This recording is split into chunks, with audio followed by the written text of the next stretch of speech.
Dalam sejarah Tiongkok, ada seorang jenderal yang dikenang sebagai prajurit terkuat pada zamannya. Namanya adalah Lu Bu. Ia gagah berani, ditakuti lawan, dan terkenal karena kuda legendaris Red Hare. Namun, di balik kekuatannya, Lu Bu juga diingat sebagai seorang pengkhianat kepada tuannya, bahkan kepada ayah angkatnya sendiri. Inilah kisah nyata tentang bagaimana kekuatan tanpa kesetiaan berakhir dengan kehancuran.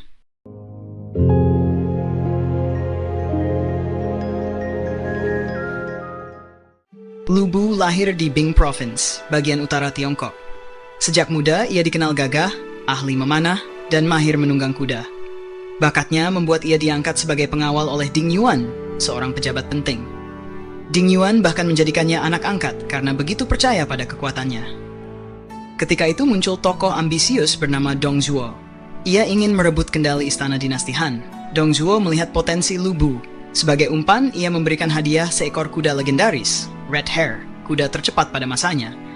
Lu Bu tergoda dan akhirnya membunuh Ding Yuan, ayah angkatnya sendiri. Sejak itu, nama Lu Bu dicap sebagai pengkhianat. Lu Bu kemudian menjadi tangan kanan Dong Zhuo. Ia menjabat sebagai pengawal pribadi, mengamankan tuannya yang bengis. Di bawah Dong Zhuo, ibu kota Luoyang dibakar, rakyat menderita, dan kaisar dijadikan boneka. Namun hubungan keduanya retak. Lu Bu sering berselisih dengan anak Dong Zhuo, dan sifat pemarahnya membuat kesetiaan itu goyah.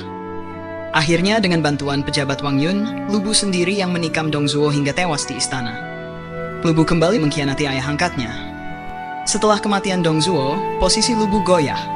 Ia berpindah-pindah, kadang bersekutu dengan panglima kuat seperti Yuan Shao, Yuan Shu, bahkan Cao Cao.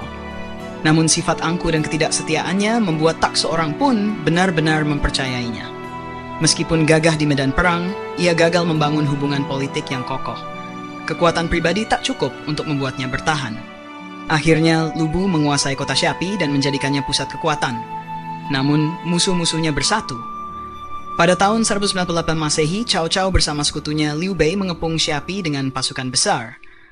Lu Bu bertahan selama berbulan-bulan, tetapi kekuatannya melemah. Para bawahannya termasuk Chen Gong dan Hou Cheng akhirnya menyerah. Lu Bu pun ditangkap hidup-hidup. Dalam keadaan terikat, Lu Bu memohon kepada Cao Cao, "Lepaskan aku, dan aku akan menjadi panglima setia untukmu." Namun Liu Bei yang hadir di sana segera menimpali. "Apakah kau lupa? Ia telah membunuh dua ayah angkatnya. Mana mungkin ia bisa setia pada siapapun?" Cao Cao pun sadar dan menjatuhkan keputusan. Tahun 199 Masehi, Lu Bu dieksekusi dengan cara digantung. Sang prajurit terkuat mati tanpa kawan, tanpa kehormatan. Sejarah mencatat Lu Bu sebagai jenderal yang luar biasa kuat tetapi tak pernah setia. Ia memiliki keberanian, kuda legendaris, dan nama besar.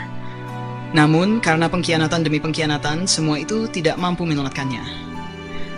Kisah Lu Bu menjadi pelajaran, kekuatan tanpa kesetiaan hanya akan berujung kehancuran.